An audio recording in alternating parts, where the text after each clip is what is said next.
फिर सभी ध्वज लोगों ने एक स्वर में कल्याण मंत्र का उच्चारण किया। जितने भी वो बच्चे बैठे थे सबने एक साथ कल्याण के मंत्र बोले। व्यापक कीर्तिमान इंद्रदेव सभी को कल्याण का आशीर्वाद दें। ये मैं हिंदी बोल रहा हूँ, ये वही मंत्र है जिसको इस धरती का ब्राह्मणत्व काम करने वाला, पांडित्य कर्म करने वाला हर ब्राह्मण इस मंत्र को बोलता है, लेकिन अर्थ नहीं पता होगा। महात्मा गौतम ने जो वेद की ऋचा अपने शिष्य कृष्णद्वैपायन को सुनाई। अब हम लोगों ने तो जब ये सब चीजें पढ़ी तो इनके अच्छे से मंत्र के अर्थ भी बताए गए। प्राय हर छोटा बच्चा होगा, पांडित्य कर्म कर रहा होगा, उसको तो संस्कृत, उसको तो वेद पढ़ाया ही यहीं से जाता है। स्वस्त न इंद्रो विदस्रवाः स्वस्त न पूखा विश्ववेदाः स्वस्त न स्थार्चो अरिष्टनेमिः स्वस्त नो बृहस्पतिर्दधातु। मंत्र ये है। महात्मा गौतम इसका अर्थ समझा रहे हैं कृष्णद्वैपायन को। इस ग्रंथ में महात्मा गौतम ने यह कहा है, हर ध्वज को ये मंत्र रोज उच्चारण करना चाहिए, जिंदगी में कभी अमंगल नहीं होगा।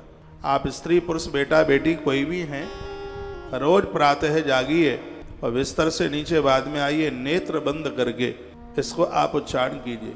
यदि संस्कृत का मंत्र नहीं आता है तो उसका अर्थ आप उच्चारण करना शुरू कर दें, उसको सीख लें। उसका अर्थ क्या है? उसका अर्थ है कि हे व्यापक कीर्तिमान इंद्रदेव सभी को कल्याण का आशीर्वाद दें। स्वस्ति न इंद्रो, स्वस्ति माने कल्याण। तो देवराज इंद्र से प्रार्थना की गई है कि सबका कल्याण हो, ऐसा आप आशीर्वाद दें। स्वस्ति न इंद्रो विदस्रवाः, सर्वज्ञ सूर्यदेव सभी के कल्याण का आशीर्वाद दें। सूर्यदेव। तीसरी बात कही, असो वस्तुओं का संहार करने वाले गरुण राज सबके ऊपर अपनी कल्याणकारी कृपा बरसाएं। जो गरुण का नाम लेगा, जो गरुण का नाम लेगा उसके सभी अमंगल समाप्त हो जाएंगे। अशुभ चीजें आने वाली हैं वो सब नष्ट हो जाएंगे। तो इसमें गरुण का नाम है ना इस मंत्र में। स्वस्ति न इंद्रो वृदस्रवाः स्वस्ति नस्ताक्षु, स्वस्ति नस्ताक्षु। तारक्ष नाम इसमें भगवान गरुणदेव का है। तो क्या कहा गया, हे गरुणदेव आप हमारे अमंगलों को दूर करें। गरुणदेव का नाम लेने से, उनका दर्शन करने से अमंगल दूर हो जाते हैं, अशुभता दूर हो जाती है। इसलिए मैंने कितनी बार कहा है कि आरती में घंटी रखो, और घंटी के ऊपर गरुण जी बने हैं। वैसे तो आप गरुण रखते नहीं हैं, लेकिन घंटी के ऊपर, उसका नाम ही गरुण घंटी है। गरुण घंटी के ऊपर भगवान श्री गरुणदेव है, उनका दर्शन कीजिए। गरुड़ जी के 12 नाम।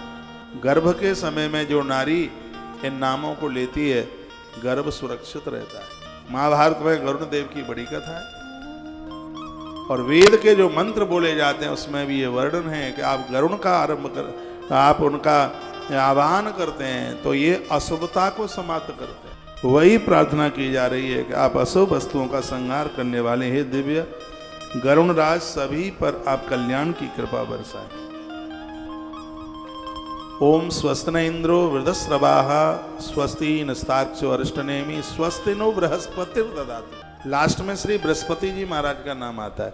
तो क्या कहा जाता है, अलौकिक बुद्धि के स्वामी हे बृहस्पति जी महाराज आप हमारा कल्याण करें, आप हमें बुद्धि दें। वेद के मंत्र में देवों का आह्वान किया गया। आज के बच्चे, आज के विद्यार्थी समझें, गायत्री समझें।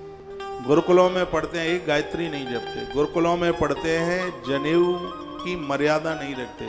गुरुकुलों में पढ़ते हैं, ना लंगोटी लगाएंगे, ना आसन होगा, ना पंचपात्र होगा।